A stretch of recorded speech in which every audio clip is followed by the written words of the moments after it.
मातृभूमि न्यूज, मातृभूमि की आवाज, मातृभूमि के लिए।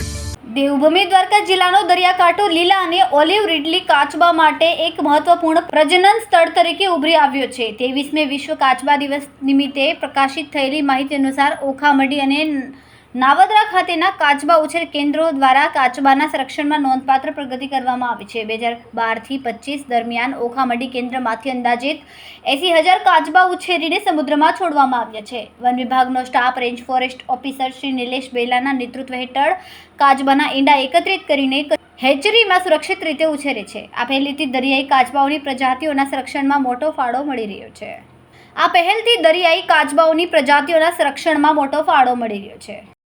ખૂબ જ ટૂંકા સમયમાં માતૃભૂમિ ન્યૂઝ ઓટીટી પ્લેટફોર્મ અને મેગા સિટીમાં કેબલ નેટવર્ક સાથે જોડાઈ જશે। તો જોતા રહો માતૃભૂમિ ન્યૂઝ।